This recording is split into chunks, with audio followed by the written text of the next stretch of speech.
ko kiatau ko mining ito ko kijana ya kole, lakini amu eunek chelalang jotinye ako rayangwang netinye nepoto kaberuretab Jehova ko marani ko ma president nebo Kenya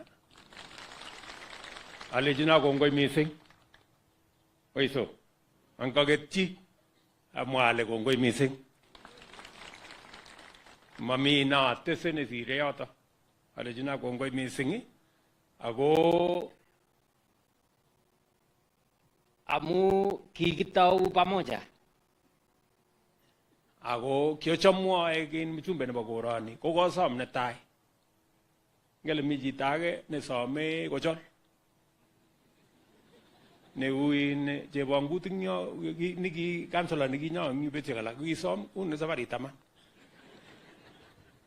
kou no in chelili mingyu kisom akine kitawa retire mangetin ko kiochamwa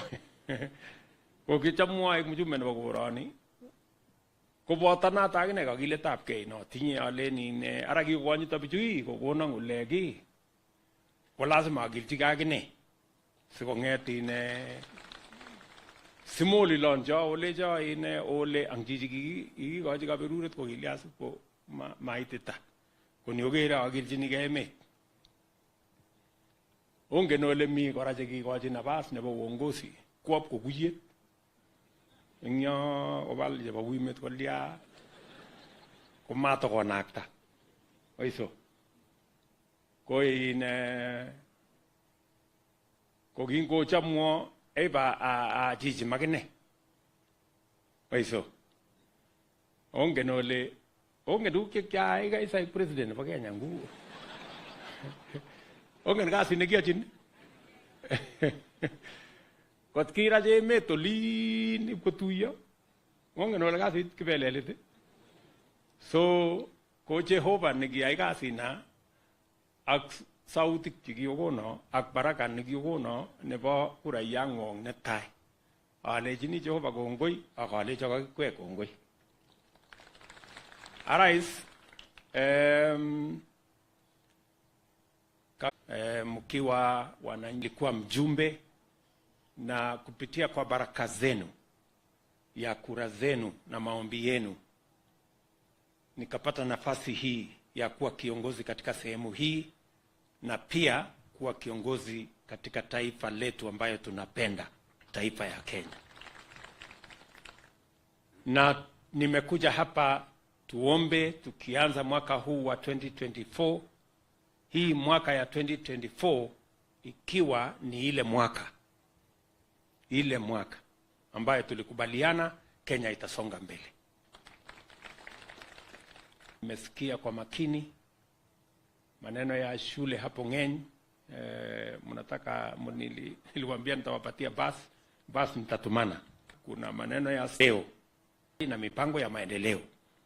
Na hivyo ndivyo tunataka Kenya mzima. Tunataka sababu masomo ya watoto wetu ndio Kenya iweze kusonga mbele. Na ndio mimi nataka niwaulize wote tuungane, tushirikiane na tufanye kazi kwa pamoja. Nataka niwaulize wale wote ambao tunashirikiana na wao ya kwamba ili Kenya ibadilike, ili Kenya ipige hatua ya kwenda mbele, itabidi sote tunaofanya kazi pamoja, viongozi wote, viongozi wa serikali, viongozi wa mahakama, viongozi wa bunge na vile vitengo zingine zote, sote tushirikiane tukilenga vile Kenya itasonga mbele. Kenya hii haiwezi kusonga mbele kama tutakuwa tunapigana miereka ya mashindano, miereka ya kwaruzana na vile tutadunisha sehemu zingine, ama tutapingana, ama tutasimamisha, ama tutasambaratisha mipango ya huyu ama mipango ya yule ama mipango ya kitengo hii. Kenya haiwezi kwenda mbele hivyo. itaenda mbele kama tutaelewana, tutashirikiana, tutafanya kazi pamoja, ndio tuweze kupeleka taifa letu la Kenya. So mimi nawauliza ninyi nyote, na nawauliza viongozi wote wa taifa letu la Kenya, kwa sababu ya muhimu ni vile tutabadilisha Kenya. Na mimi nataka niwaeleze Jumapili hii ya kwanza kwamba maendeleo ya Kenya, transformation ya nchi yetu ya Kenya imechelewa. Wale walianza na sisi, nchi ya Singapore, nchi ya Malaysia, nchi ya Korea, wako mbele sana kutuliko. Hii yetu ya Kenya imechelewa, na hatuna muda tena ya kupoteza kuchelewesha hata zaidi. Lazima sasa tuamue kabisa vile Kenya hii itabadilika. Na mimi niko tayari. Hii Kenya, kwa mapenzi ya Mungu na kwa bidii yetu sisi zote, hii Kenya itabidi tuibadilishe wakati huu. The transformation of Kenya has been delayed for many years because we have been unable to make the decisions that will change Kenya for the better. We do not have the luxury of time. We do not have the luxury to delay. We do not have the luxury to sabotage. Good people, we must stand together. All leaders, those in the judiciary, those in the executive, those in the legislature, those in independent institutions, we must rally together so that the delayed transformation of Kenya, we can all fast track it. Two very important things for our nation. We have millions of young people, creative, innovative, but today they have opportunities to do business. It must concern all of us. Opportunities to do business. It must concern all of us. We can create for them opportunity to work. We can create opportunity for them to do business. It must be our concern. It must make us think about it so that we can work together. It must concern us that there are people in Kenya who today still sleep hungry because our food production is limited. Our food production is not sufficient. And we cannot depend on imports. Today, we are importing 500 billion shillings of food into Kenya. It is draining our foreign exchange. It is denying us opportunities for our young people to work. And it is causing our foreign exchange, especially between the dollar and our shilling, to go up. We must be concerned.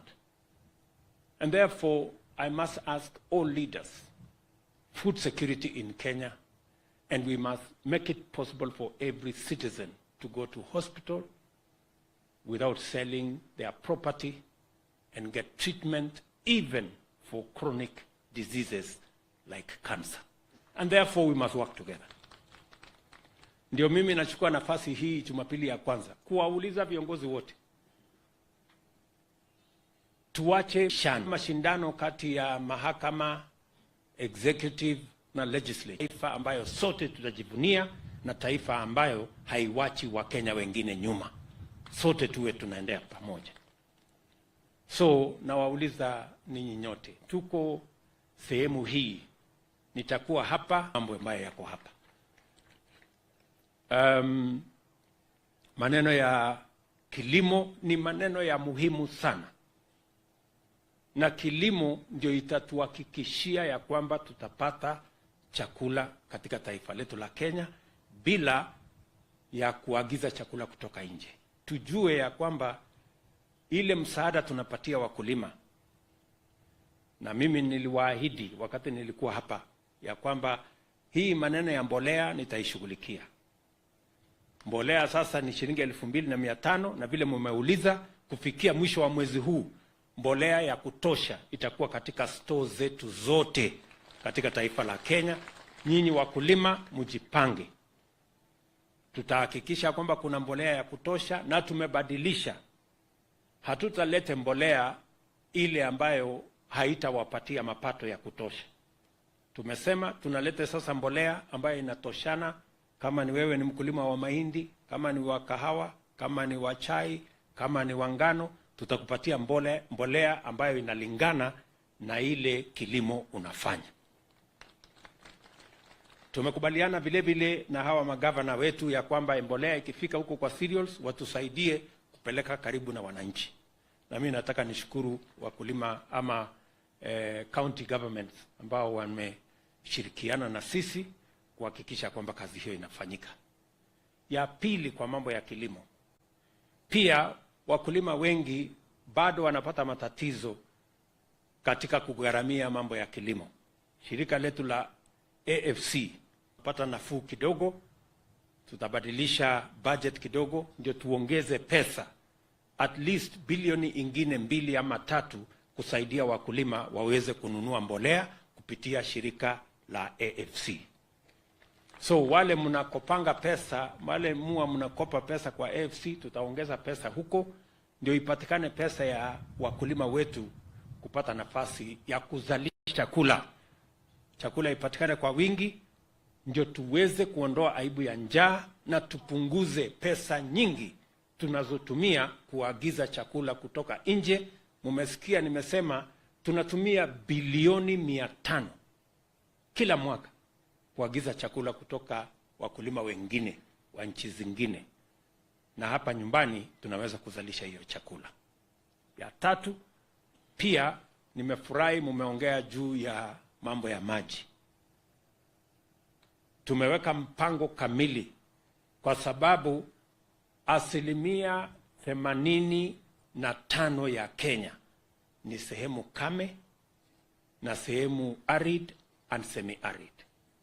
Na tusipotega maji, tusipo harvest maji, tusipokuwa na mabwawa, hiyo sehemu 85% ya Kenya kilimo haiwezi kuendelea, na hatuwezi kulisha wa Kenya kwa 15% peke yake.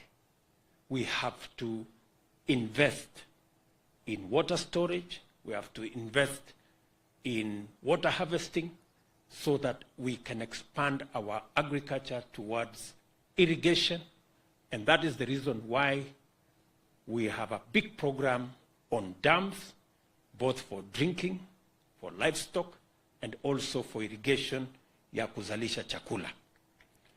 Tunahitaji pesa nyingi katika sekta hiyo. Tunahitaji karibu bilioni 100 ya mambo ya dams katika taifa letu la Kenya. Tayari nimeongea na shirika ya World Bank.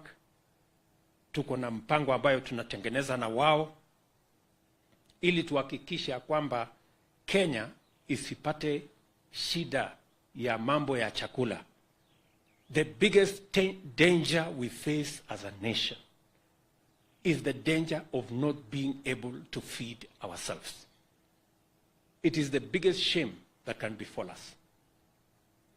And because 85% of Kenya is arid and semi-arid, we must, it's an imperative that we must harvest water, we must store water, we must have dams, we must have ponds, and that is why we have a conversation with the World Bank, because we need close to 100 billion for water harvesting so that we can secure our country in matters to do with food security and make sure that we eliminate the shame of hunger in Kenya. Wale wanaendesha siasa duni ya kufikiria ya kwamba mambo ya cost of living ama mambo ya chakula ni kazi ya kufanyia siasa, they don't know the danger we are putting our country in. We must have a deliberate, clear program on how we are going to have enough food in Kenya. And food in Kenya is going to be available only if we focus on production, making sure that we support our farmers, making sure that we give credit to our farmers, making sure that we harvest water, and making sure that we grow enough food in Kenya. So, nawauliza viongozi wote, mambo mawili ni ya muhimu zaidi. Tupange ajira ya hawa vijana na tuzalishe chakula ya kutosha. Tuache kuagiza chakula bilioni 500 kila mwaka, tuzalishe chakula. Na mpango yetu is that in the next 5 years, we must reduce our food import bill from 500 billion to 250, and in 10 years, we must bring it to 0 so that we can grow enough food and we can save our foreign exchange and feed our nation. So tutashirikiana hivyo. Ya pili na ya muhimu ni hawa vijana wengi. Vijana tuko nao, tumeweka pesa nyingi kuwasomesha. Tumeajiri mwaka huu walimu wengine 56,000 wa kusomesha hawa watoto. Wiki iliyopita tumetoa bilioni 31 ya kusomesha watoto wetu. Wiki hii, kufikia Ijumaa wiki hii, tutatoa bilioni nyingine 10 kupatia wabunge watengeneze basari, watoto waende shule.